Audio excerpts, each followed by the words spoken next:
How you doing, baby? Happy Friday. And today on Coffee and Conversation with your girl, Shakenya, when you get a minute, go to that YouTube channel, Shakenya, hit subscribe, look at some of the videos, and if you see anything that you like, just hit share.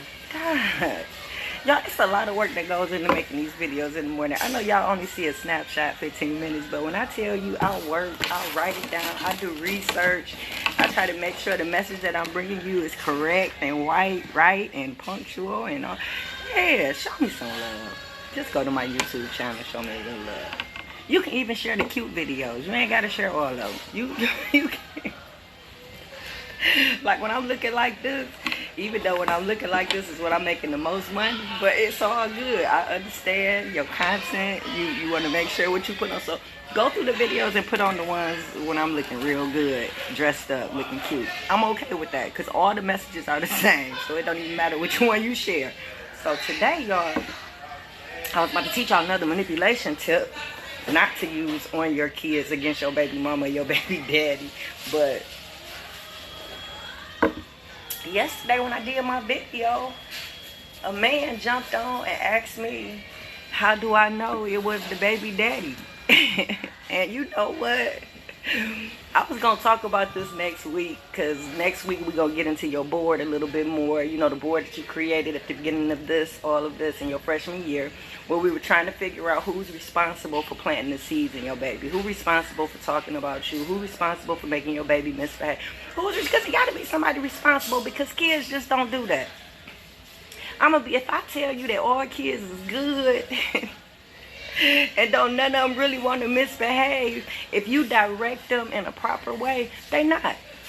If all you doing is teaching this baby this and that and that and this, that's all the baby gonna know, basically, until they get out here in the real world and start meeting people and, you know, running into different influences. But for the most part, a lot of stuff starts at home. So if everybody around that baby and what you call home is doing the same thing, the baby is gonna mimic and pick up what you're doing.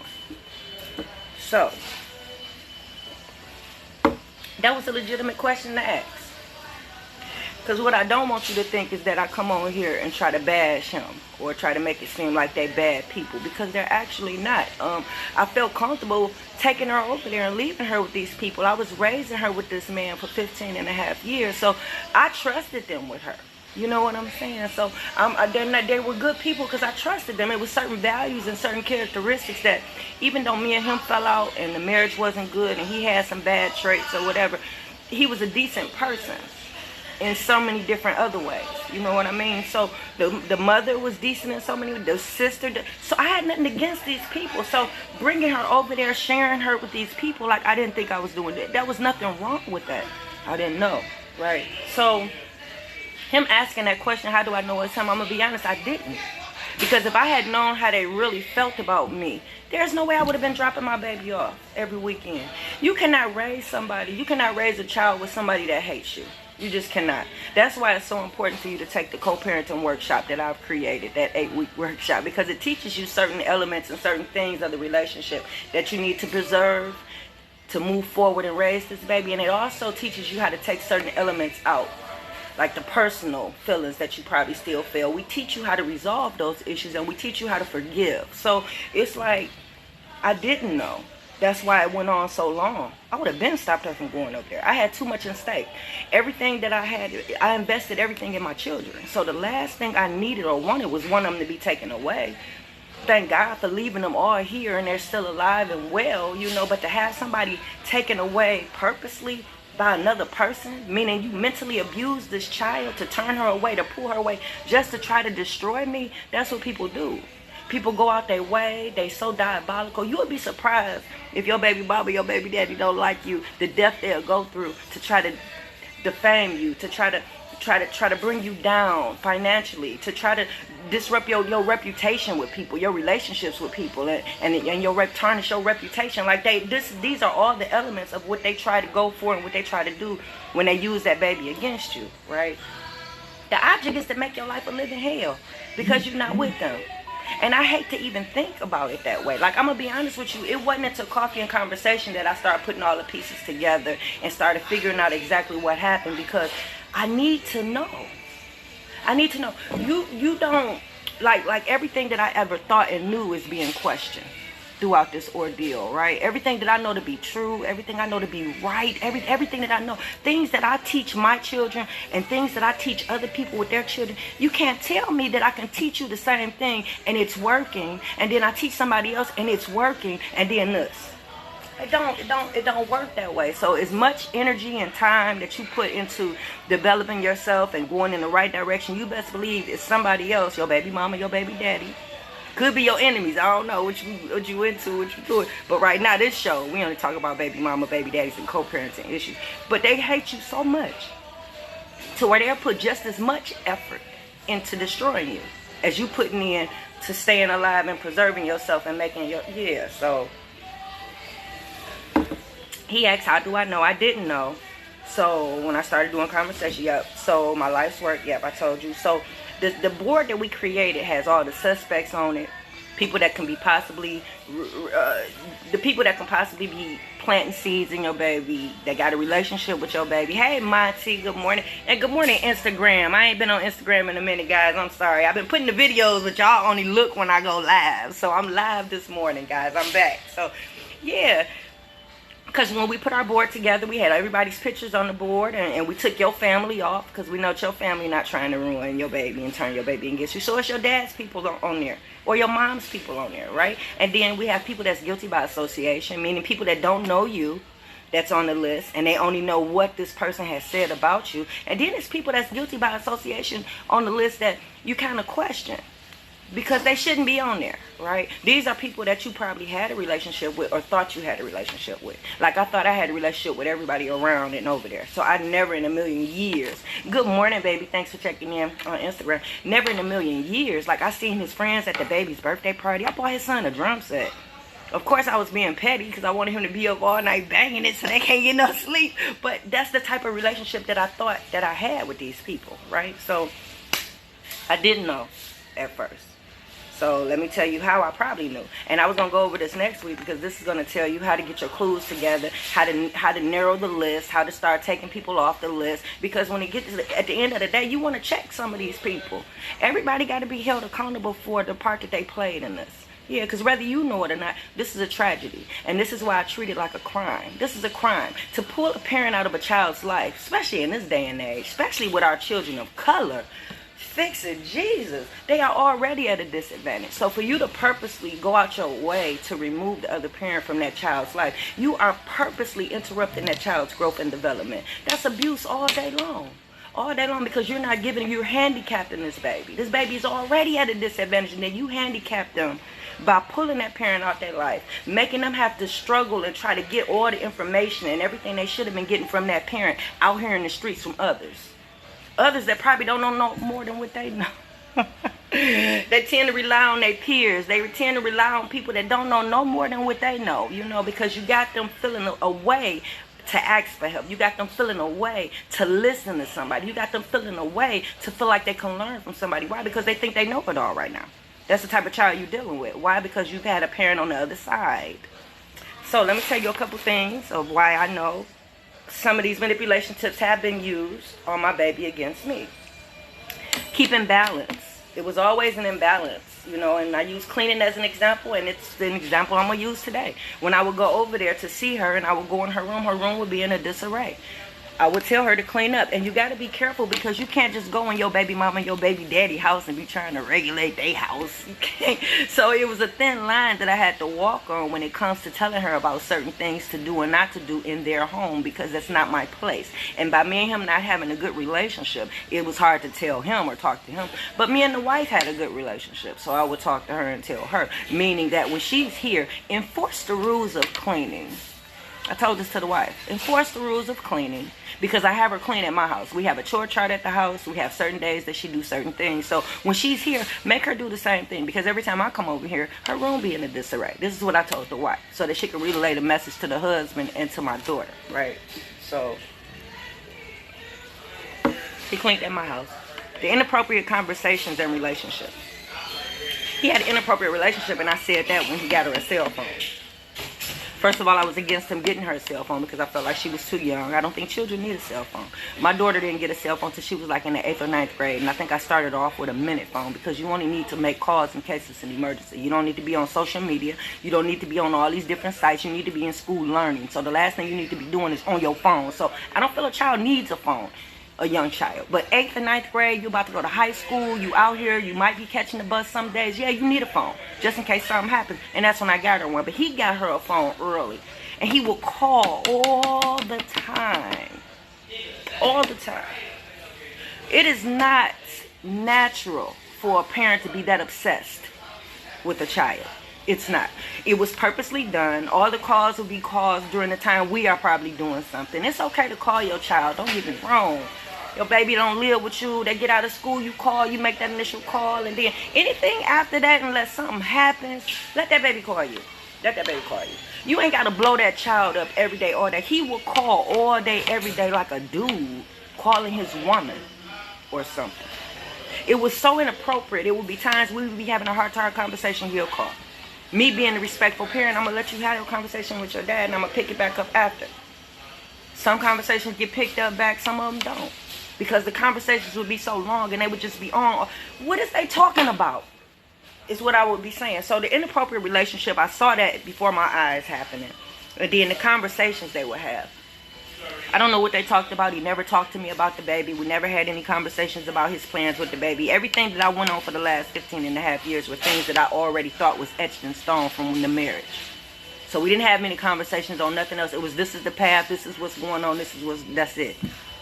And it's unfortunate because you're supposed to be talking to your baby daddy at least 3 or 4 times, or your baby mama 3 or 4 times a day sometimes. 3 or 4 times during the week, depending on the age of your child and the activities your child is involved in. You should be having conversations with your baby mama, baby daddy during the week. You would talk to them every day if y'all was together.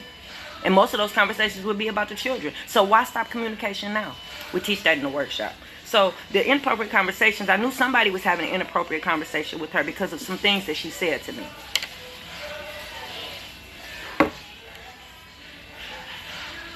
She couldn't have been no more than about 10 or 11. We were in the car.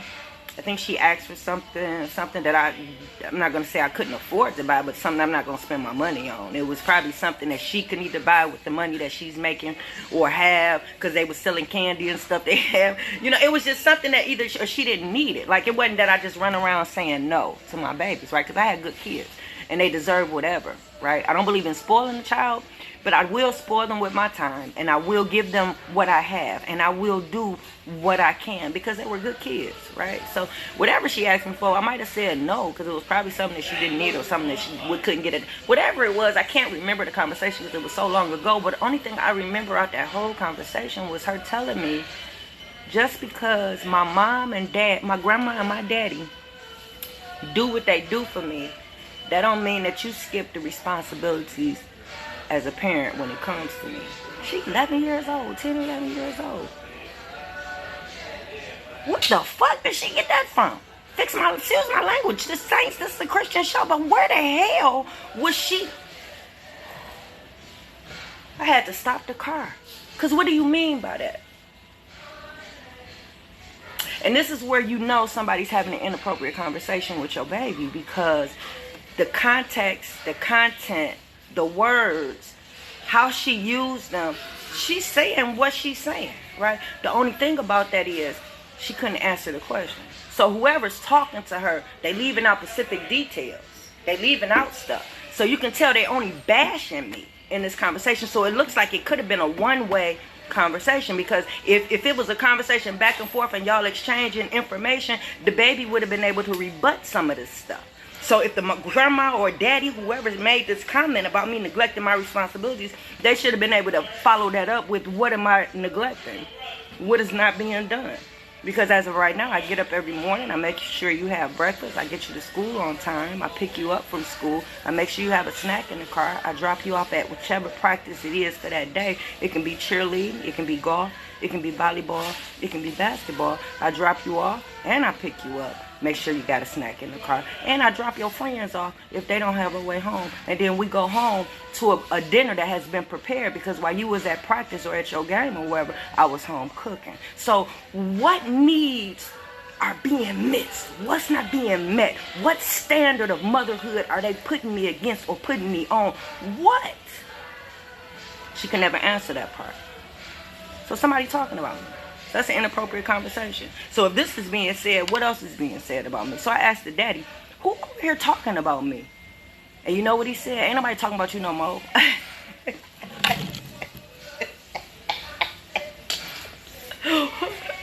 Ain't nobody talking about you no more. Right. I know. Because why was y'all even talking bad about me at all, first of all? And second of all, you can tell he wasn't prepared for that question. Because who's going to just ask you something like that? But obviously somebody talking about me, for her to be able to have formed an opinion about me when I break my neck and do everything for her that a mother should do. I'm doing everything that her friend's mama's doing and then some. I'm doing everything that I'm supposed to do and then some. So who and why would you make this statement about me, right?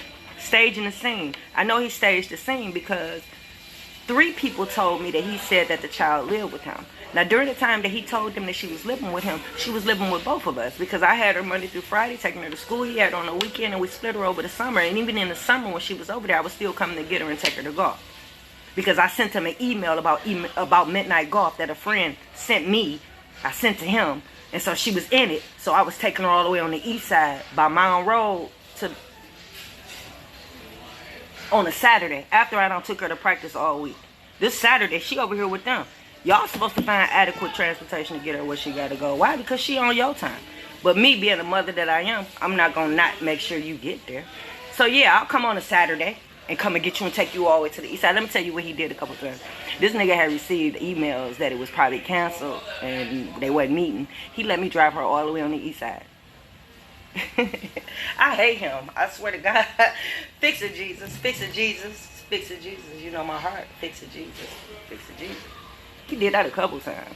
Because by me giving him the email and the information, he the one that set everything up. What up, twin? Yeah, well, let me drive all the way. I stay way on 6th and Lasher area. You had me drive all the way on Mound and Nevada area. When he could have told me that it was, yeah, he would do stuff like that, right? It was so hard dealing with this man, right? So, staging the scene, 3 people told me that. And within a year and a half, he was living solely with her. So all this lying you was doing, and these people that told me this was in different stages and different time frames. So it's been a while that he was lying to people, telling people, like making it seem like he a single dad and just doing it on his own. Yeah. Staging scene. Demonizing me. Talking mess. Let me see what I wrote for demonizing. Yeah, one day she had said that the grandma made a comment and said, your mama ain't never there anyway, right? So I asked her, I said, well, why you didn't defend me? Why you didn't let your grandma know you do be there? And you do? She said when she did that before, it made the grandma mad. So that right there lets me know that somebody's over there talking bad about me. Somebody's demonizing me, and she's not feeling comfortable. I should have stopped her from going over there then. I should have stopped her from going over there when she made this comment. I should have stopped her from going over there when she said that she was scared to defend me to the grandma. Because y'all right there should have told me that somebody was putting her in compromising positions that she shouldn't be in. That's abuse. That's like physical. That's like if somebody's sexually abusing your baby, you putting them in a situation. So I'm just as much to blame than anybody. Yeah, so don't think I'm just bad. Don't think we both have failed her if we both not in her life, right? So it ain't that. I just state facts when I'm on here. That's all. Just facts. Yep. So the fighting fair and playing fair. Well, the telling them not to talk to me, somebody had to be telling her that, because it had got to a point where some of them days where they normally would get in the car and we'll digress and talk about everything that happened during their day. She's 20 now, but when she went to go stay with him, she was like 15 and a half. Because she had her 16th birthday. They threw her 16th birthday, Kevin, without me. This was my last baby. Do you know how long I was looking forward to throwing her a sweet 16? We could have all did it together. On her 15th birthday, I reached out to him and asked her what plans he had for her. Because if he wanted to get her a car, I need to know now so I can start saving my money. Because I don't make a lot of money, Kevin, but you know I hustle. So I would put the money aside for her 16th birthday to get her a car. He never responded. I asked him a couple times what he wanted to do, nothing. As soon as she go stay with him, the next couple months afterwards, her sweet 16, they invited me like I was just a regular person, Kevin. And they threw this big event, elaborate event. And it was a beautiful birthday party. But you don't think I should have been a part of that? You don't think I should have known what the fuck was going on with my baby on her 6? Why would y'all take that control away from me? Why would they take that much power? Why would any of them feel like they was entitled to have to even do something like that? So yeah, so Kevin, that was that. So they're not telling her. So it was like, normally they get in the car. The normal routine is to get in the car and tell me what happened from the time I dropped you off to the time you get in my car. That way, if you had any issues, anything going on, I can at least help them get through them, or help them solve them, or help them to be able to have the ability to solve them. So this is the routine that we did forever. Everything that I'm doing now, I've been doing forever. I still do it. Even with her being out of my life, I still do certain things. Because I've been doing it forever. I still get up at 5:30 in the morning. And I ain't got no kids to take to school. So it seemed like it was pulling teeth to get her to talk to me, and that's not the normal. Somebody telling her not to talk to me. Somebody telling her not to tell me nothing. So somebody's telling her this because instinctively, this is what we do every day. So it had got to the point where it was like pulling teeth for her to tell me. So I know somebody's telling her that. Fighting fair and playing fair. For it to be instant, once I dropped her off that day because we had gotten into it, I hadn't heard from her after that. And then when we had the family meeting about a month later, she was against me. She hollered at me in this house. She was against me over there with them, like they protected her. I was like, what the fuck is going on here? And then the family meeting, it was supposed to be my children and them at the dad's house. The dad switched the meeting up a couple times, so he changed the day. He was even late when we had the meeting. So when he switched it up so many times, when we did finally have the meeting, it was just me by myself. My kids had to work, my other children, so they wasn't there. So I went on to the meeting. Instead of rescheduling, I want to find out what's going on. Because in my mind, I'm going over here and I'm bringing my baby back home with me. She didn't have no words for me. She was looking at me like I was the enemy. So that lets me know this wasn't nothing instantaneous. This was something that has been going on. This was a plan. This was a plot. This was something that y'all been working on a long time. And when I say them, the baby too. The baby been working along with them. Because mind you, this was an inappropriate relationship that they had. So they was working together around. I wasn't included. I didn't know. The baby would drop little hints. She had said something about, yeah, we fixing that room up over my grandma's house. I was like, oh, that's good. For you to what, stay over there when you over there, stay the night? They was like, no, for me to live in. For you to live in? What you mean? I mean, what talk is that? Why is y'all having conversations about her only living solely in one house when you know we got to share her? Why is that? That's not the talk that you have. When you have a situation where a child is being in between two households, you make that baby feel as comfortable as hell about the transition, about the going to this house, that house. Try to make it convenient for that baby. Have some of the same things at both houses so they don't feel like they're missing out on something. But you don't never make the baby feel like they're going to be more comfortable in one home. Because that's not their reality. Especially if it's not a reason for it. Especially if there's not abuse and neglect in the other household. Especially if there is no reason for that baby to be out their parents' life. None. So the fighting fair and playing fair, I was playing fair and they was fighting fair. You can't do that. You either fighting fair, y'all both know what it is. It's fight on sight. When I pull up, your mama ain't shit. That's what it is. Or y'all getting along and y'all got a rapport and y'all friends.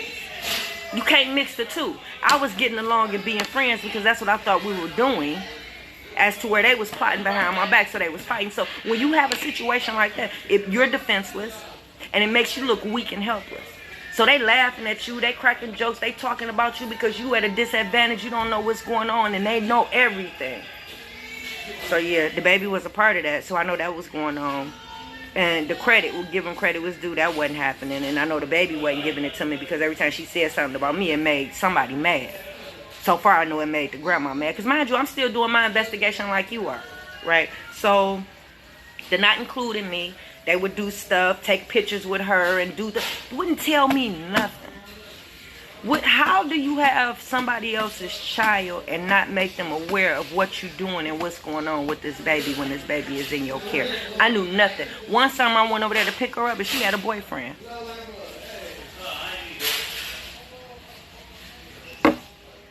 Broke my heart instantly. Instantly. So here it is. I got to accept the fact that she got a boyfriend. I would take her over her boyfriend's house. Yeah, meet the mother. Yeah, made sure that it was a safe environment. Made sure that when she's there, their meetings are supervised. Yep, I'm that type of mama. Because I'm not going to shy away the fact that she might have a boyfriend or your kids might have. That's not me. I'm the type of mother that's going to get involved in y'all relationship because I want to make sure it's healthy. I want to make sure y'all doing proper things that y'all should be doing, protecting yourself, things of that nature. I'm a realist when it comes to parenting. So my parenting style is a little bit different than y'all. It's a little unorthodox in certain situations.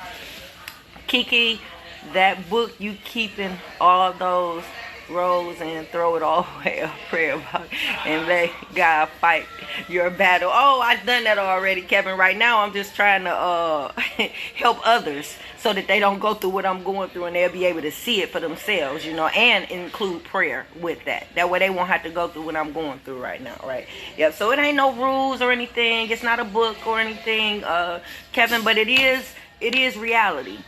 Unfortunately, and by me dealing with the type of population that I deal with my attitude adjustment youth program, I see it every day, all day. So it's not just me going through it. I see the only difference is it's not that many mothers that's going through it. A lot of the people that I see in my office are men. They the baby daddies that's been done this way. The mother that took the baby out their life. They going down to child support, raising the money and all. It's mostly men. It's not too. I only met like maybe 3 or 4 women who's going through what I'm going through right now.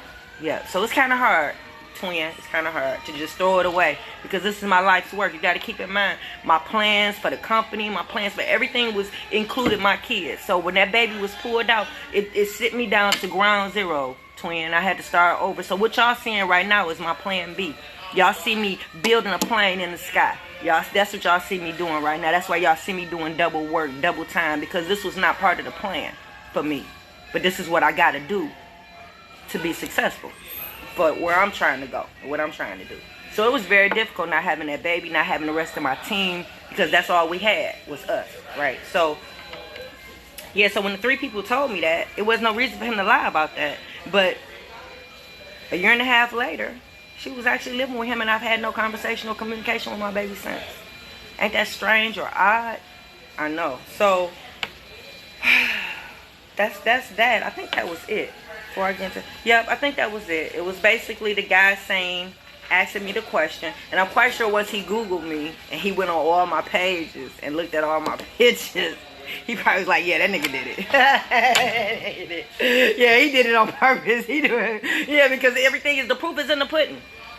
You can read everything up until 4 years ago. You can go through my timeline. You can look at my activities. You can look at all our pictures. You can see how happy all my kids was in the pictures. You can see what we working on. We working on the book. We filming the trailer for the book. You can see us at the radio station. My kids with the camera taking pictures at the radio show. You see us on paint jobs. You see us cleaning inside these buildings. When I had those schools and the municipal center, you can see that back there in the video. You see my kids in the video cleaning with me. You see all of that. See the attitude adjustment. You see us at the jail. Fix it, Jesus. So that's it, y'all, for Coffee and Conversation with your girl, Shakenya. I'm out Instagram. Thanks for joining me. I'm out Facebook. See you, twin.